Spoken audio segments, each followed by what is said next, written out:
আজিকালিৰ কথাবোৰ শুনিব বৰ জমনি ল'ৰা বোলে ৰেপাৰ হৈ ডিঙিত মাৰি শিকলি দুপেক গ'লে পেটত সি মাটি দিয়ে বাগৰি বিততে পকুতে যাওঁতে বোলে লিৰিক্সো গ'ল সি পাহৰি ল'ৰা ডিব্ৰুগড়ৰ মোৰ ঘৰ Chiring Chapori career as a rap artist সমাজে বোলে আচৰিত নিতৌ আমাৰ চাইফাৰ হৈ ব্ৰহ্মপুত্ৰ পাৰত বকি যাওঁ মই দুখবোৰ মোৰ বুম বক্স লৈ হাতত ধনী মানুহ ধনী ভাগে চিল কৰে ক্লাবত মই লগৰবোৰলৈ চিল কৰোঁ শংকৰ হোটেলৰ চাহত ইলাইভৰ সমূহ দৰ্শকক স্বাগতম জনাইছো আৰু পুনৰ লৈ আহিছো এজন নতুন অতিথি আজি মোৰ কাষত আছে এজন জনপ্ৰিয় ৰেপাৰ ৰিকবেদ আৰু ৰিকবেদ হৈছে এজন অসমৰ জনপ্ৰিয় ৰেপাৰ লগতে তেখেত এজন সংগীত পৰিচালক মই ৰিকবেদক আজি আপোনালোকৰ মাজত লৈ আহিছো আৰু শেহতীয়াকৈ যিহেতু ৰেপ সংগীতে সমগ্ৰ বিশ্বজুৰি খলনি সৃষ্টি কৰি আছে আৰু অসমতো ৰেপ সংগীতৰ এক সুন্দৰ বাতাবৰণ গঢ়ি উঠিছে অসমৰ শ্ৰোতায়ো ৰেপ সংগীতক আদৰি লৈছে তোমাৰ পৰা আজি ৰেপ সংগীতৰ বিষয়ে কিছু জানিম তুমি কিদৰে জড়িত হৈছিলা নিশ্চয় প্ৰথমতে ভাল লাগিলে সুৰজিত দাৰ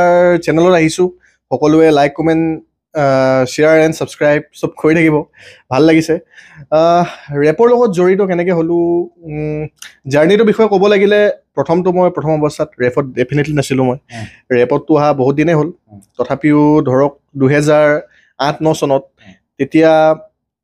তেতিয়া বেণ্ড কালচাৰটো বহুত চলিছিলে একচুৱেলি অসমত তেতিয়া আমি স্কুলত পঢ়ি আছিলোঁ আমি যেতিয়া স্কুলত পঢ়িছিলোঁ আমাৰ সকলোৰে মানে যিমানখিনি লগৰ আছে আৰু যোনে যোনে মিউজিকৰ লগত জড়িত তেওঁলোক সকলোৰে আশা আছিল যে আমি কোনোবা এদিন ভাল মিউজিচিয়ান এজন হ'ম যেনেকৈ হওক কোনোবাই ভাবিছিলে ছিংগাৰ হ'ম কোনোবাই ভাবিছিলে গিটাৰিষ্ট হ'ম কোনোবাই ভাবিছিলে বেছিষ্ট হ'ম কোনোবাই ভাবিছিলে ড্ৰামাৰ হ'ম তেনেকৈ আমি 4-5জন লগৰ একেলগে গোট খাই আমি এটা বেণ্ড খুলিলোঁ স্কুলত বেণ্ড খোলাৰ পিছত তেতিয়া আমি বহুত ৰক ফ'ল' কৰিছিলোঁ একচুৱেলি অল্টাৰনেটিভ ৰক আমাৰ বেণ্ড এটা আছিলে থ্ৰেডছ অফ চিমেট্ৰি বুলি স্কুলতে খোলা ক্লাছ 7ত খোলা একচুৱেলি তাৰপিছত তেনেকৈ চলি গ'ল 2-3 বছৰ বেণ্ডটো আমি কিন্তু 2-3 বছৰত আমাৰ প্ৰেক্টিছে বেছি হ'ল কৰা বা তাৰপৰা গান এটাই ওলালে তেতিয়া ৰিভাৰ্ব নেশ্যন বুলি এটা ৱেবছাইট আছিলে তাত আমি গানটো আপলোড দিছিলোঁ কিন্তু ক্লাছ 10 পাছ কৰিলোঁ হায়াৰ ছেকেণ্ডেৰী পঢ়িলোঁ হায়াৰ ছেকেণ্ডেৰী সময়ত কি হ'ল পঢ়াৰ কাৰণে সকলো বেলেগ ফালে যাবলগীয়া হ'ল ন তেনেকৈ আমাৰ বেণ্ডটো ভাঙি থাকিলে ঠিক সেই সময়ত মই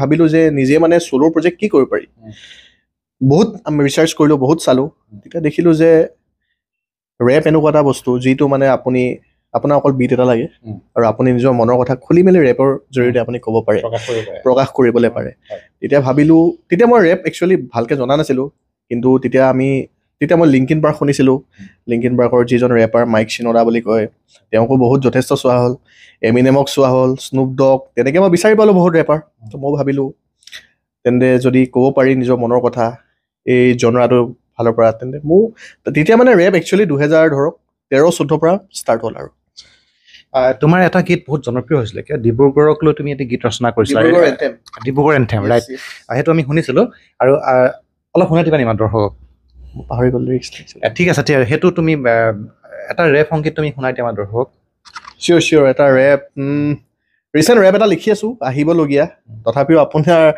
যিহেতু মই শুনাই দিছোঁ বাৰু আজি আহি আছে নতুন কলেবৰেশ্যনৰ আৰ্টিষ্ট এজনো আছে আজিকালিৰ কথাবোৰ শুনিব বৰ জমনি ল'ৰা বোলে ৰেপাৰ হৈ ডিঙিত মাৰি শিকলি দুপেক গ'লে পেটত সি মাটি দিয়ে বাগৰি বিততে পকুতে যাওঁতে বোলে লিৰিক্সো গ'ল সি পাহৰি ল'ৰা ডিব্ৰুগড়ৰ মোৰ ঘৰ Chiring Chapori career as a rap artist সমাজে বোলে আচৰিত কলম আৰু শব্দ যেন ৰহি আৰু গাহৰি নেলাগে কোনো চেলেনা গমেজ লাগে মোক এজনী নাচনী নিতৌ আমাৰ চাইফাৰ হৈ ব্ৰহ্মপুত্ৰ পাৰত বকি যাওঁ মই দুখবোৰ মোৰ বুম বক্স লৈ হাতত ধনী মানুহ ধনী ভাগে চিল কৰে ক্লাবত মই লগৰবোৰলৈ চিল কৰোঁ শংকৰ হোটেলৰ চাহত এটা বনাই আছোঁ এটা বহুত ধুনীয়া লাগিছে আৰু ভাল লাগে যে ৰেপ সংগীতবিলাকৰ এটা বিশেষত্ব আছে কি একেবাৰে চহা যিবিলাক আমাৰ জনজীৱনৰ কথা বাৰ্তাবিলাক সেইবিলাককে খুব সুন্দৰকৈ মানে সংগীতৰ যোগেদি প্ৰেৰণ কৰা হয় আৰু এটা ইয়াৰ মজাটো এটা বেলেগ সুকীয়া আৰু ৰেপ সংগীতত বহুত এটা এনাৰ্জেটিক এটা ফিল থাকে নহয় নে ফিল এটা থাকে হয় তুমি কি দেখা অসমত ৰেপ সংগীতৰ এতিয়া বৰ্তমান পৰিৱেশটো কেনেকুৱা পৰিৱেশটো আগতকৈতো যথেষ্ট ভাল কাৰণ আমাৰ অসমৰ দুজন আৰ্টিষ্ট এতিয়া ভাল ৰেপ আৰ্টিষ্ট এজন মাজুলীৰ আইলেণ্ড ৱাৰিয়ৰ এজন আমাৰ শ্বেডি মেলো দুজনে আপোনাৰ MTV আচলত গ'ল শ্বেডি মেলো বাৰু এজ এ কণ্টেষ্টেণ্ট গৈছিলে কাৰণ 10 বছৰ আগতে যি আছিলে অসমত আপোনাৰ ৰেপ কালচাৰ পৰিৱেশ আৰু এতিয়া 10 বছৰ পিছত 2024ত যিটো আছে ট'টেলি ডিফাৰেণ্ট আৰু যথেষ্ট ভাল হৈ গৈ আছে মই ভাবোঁ। তোমাৰ কি আছে পৰিকল্পনা ৰেপ সংগীতৰ জগতখনলৈ? তোমাৰ পৰিকল্পনা কি আছে? পৰিকল্পনাটো আছে, বহুতেই আছে। কিছুমান কলেবৰেশ্যন আহি আছে। ময়ো কাম কৰি আছোঁ এতিয়া। ধৰক ৰিচেণ্ট আপোনাৰ এজে শিল, তাইৰ লগত তাই গান 2-3টা বনাই আছোঁ। এটা ৰিলিজ হ'ল লেট নাইট বুলি, ৰিচেণ্ট কালি ৰিলিজ হৈছে। তাৰপিছত তাই কিছুমান ফ্ৰী ষ্টাইল হিচাপে কৰি আছে গান, তাৰ কাৰণে মই মিউজিক কৰি আছোঁ, মিক্স মাষ্টাৰ কৰি আছোঁ। আৰু কেইটামানো গানো আহিবলগীয়া আছে। আৰু তাই বুলিয়ে নহয়, বহুত আৰ্টিষ্ট আছে যাৰ কাৰণে মই কাম কৰি আছোঁ। ধৰক 2025ৰ বছৰৰ ধৰক প্ৰথম 2-3 মাহত আহিব আৰু ভাল ভাল গান কেইটামান। তুমি অকল কেৱল ৰেপ আৰ্টিষ্টে নহয়, তুমি সংগীতৰ ক্ষেত্ৰখনতো জড়িত, তুমি নিজে সংগীতো পৰিচালনা কৰা। হয়, সেইটো বিষয়ে অলপ জানিম আমাৰ। সংগীত পৰিচালনা কৰোঁ, শিকিছিলোঁ বাৰু। একচুৱেলি যেতিয়া ৰেপ জাৰ্ণিটো ষ্টাৰ্ট কৰিছিলোঁ, মোৰ লগত যথেষ্ট মানে ভাল কেইজনমান মিউজিচিয়ানো জড়িত আছিলে। মানে তেওঁলোকো সেইটো সময়তে ষ্টাৰ্ট কৰা বাৰু নিজৰ জাৰ্ণিটো। আৰু তেওঁলোক অকল ৰেপ বুলিয়ে নহয়, তেওঁলোক বেলেগ মিউজিক কৰিম বুলিও আহিছে। কোনোবাই হয়তো ধৰক বিহু কৰিম বুলি আহিছে, কোনোবাই পপ বনায়, কোনোবাই R&B বনায়। তেনেকৈ আমি একেলগে ষ্টাৰ্ট কৰা হয় আৰু তেওঁলোকৰ পৰা বহুতখিনি শিকিলোঁ। তেনেকৈ শিকি মেলি ধৰক এতিয়া কাম কৰি থকা হৈছে আৰু কেইজন। ৰিচেণ্ট গান এটা ৰিলিজ হৈছে আপোনাৰ ইমু অসম, তাৰ লগত লাল চাৰি বুলি ঝুমুৰ গান হয়। সেইটো নিশ্চয় আপোনাৰ শুনিবলৈ মই অনুৰোধ কৰিম ইউটিউবত। তেনেকৈ আহিছে। আৰু এটা কথা মই সুধিম, যি অধিকাংশ ৰেপাৰৰ ৰেপ ছংবিলাকত বহুত শ্লেং ৱৰ্ড থাকে আৰু সেইটোক লৈ বহুত কণ্ট্ৰভাৰ্চি হয়। সেই বিষয়ে তুমি কি ক'বা? এতিয়া ৰেপটো হ'ল আপোনাৰ ফ্ৰীডম অফ এক্সপ্ৰেছন। মই ভাবোঁ ৰেপটো এনেকুৱা এটা জনৰা য'ত আপুনি কথা ডাইৰেক্টলি ক'ব পাৰে। তাত আপুনি একো ভাবি চিন্তি ঘূৰাই পকাই একো কথা ক'বলগীয়া নাই, তাত আপুনি ডাইৰেক্টলি ক'ব পাৰে।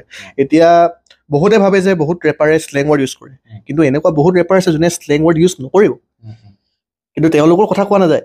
যিকেইজনে শ্লেং ৱৰ্ড ইউজ কৰে তেওঁলোকৰ কথাহে কোৱা যায়, গম পাইছে ন? কিন্তু এইটো এটা ফ্ৰীডম, তেওঁলোকে নিজে এক্সপ্ৰেছ কৰিবলৈ বিচাৰিছে যি ধৰণে শ্লেং ৱৰ্ড ইউজ কৰি। তেওঁলোকে মানে এতিয়া ৰেপটোতো আপুনি নিজৰ ছাৰাউণ্ডিঙৰ ওপৰত ন, আপুনি যেনেকৈ বিচাৰে আপুনি ৰেপ কৰিব পাৰে, নিজৰ লাইফৰ ওপৰত হওক বা যেনেকৈ হওক, তেনেকৈ ইউজ কৰে শ্লেং ৱৰ্ড। কিন্তু বহুতে নকৰিবও পাৰে, ঠিক সেইটোৱে আৰু সেইটোত বিশেষ ক'বলগীয়া একো নাই। আচ্ছা, এতিয়া যিটো ৰেপ সংগীতৰ যিটো পৰিৱেশ, সেইটো আমাৰ আজি ৰাষ্ট্ৰীয় পৰ্যায়তে হওক বা আন্তঃৰাষ্ট্ৰীয় পৰ্যায়তে হওক যথেষ্ট বৃদ্ধি পাইছে, পৰিসৰটো যথেষ্ট বৃদ্ধি পাইছে, যথেষ্ট জনপ্ৰিয়তা অৰ্জন কৰিছে। কিন্তু সেই অনুপাতে আমাৰ অসমত হয়তো অধিকাংশ অডিয়েঞ্চে হওক বা শ্ৰোতাই হওক এতিয়াও ৰেপ সংগীতক আদৰি ল'ব পৰা নাই। তুমি অসমত ইয়াৰ ভৱিষ্যতটো কেনেকুৱা দেখা? কাৰণ অসমত আপোনাৰ ৰেপ সংগীত মানে পপুলাৰ বহুত দেৰিকৈহে হৈছে, গম পাইছে নাই? মই কৈছোঁ যে অসমত ৰেপ সংগীত পপুলাৰ বহুত দেৰিকৈ হৈছে। একচুৱেলি এতিয়ালৈকে পপুলাৰ হোৱাই নাই, বাট যিমান কেইজন শুনিছে ৰেপাৰ, যিকেইজন ৰেপাৰ ওলাইছে তেওঁলোকক দেখিছে, সেইটো বহুত ডাঙৰ কথা। কিন্তু কাৰণ ওলাইছেহে, মানে ধৰক আপোনাৰ লকডাউনৰ টাইমৰ পৰা ধৰকচোন 2021 চনৰ পৰাহে ৰেপ সংগীত অসমত পপুলাৰ হৈছে। কিন্তু তাৰ আগত বহুত ৰেপাৰে অলৰেডি ষ্টাৰ্ট কৰিলে আৰু তেওঁলোকেও জনপ্ৰিয়তা পাইছে বহুত বছৰৰ পিছত। আৰু মই ভাবোঁ ভৱিষ্যত ভাল, চবেই এতিয়া ষ্টাৰ্ট কৰিছে, ভাল ভাল ৰেপাৰো আহি আছে। বহুত ভিতৰুৱা জেগাৰ পৰা ৰেপাৰ ওলাইছে, তেওঁলোকেও চেষ্টা কৰিছে কৰিবলৈ। কাৰণ এনেকুৱাও মই ৰেপাৰ দেখিছোঁ যি মানে নিজে মানে পইচা গোটাই চাকৰি কৰি মেলি নিজে সৰুকৈ হ'লেও এটা ছেটআপ বনাই নিজৰ কামখিনি কৰিবলৈ শিকিছে মানে।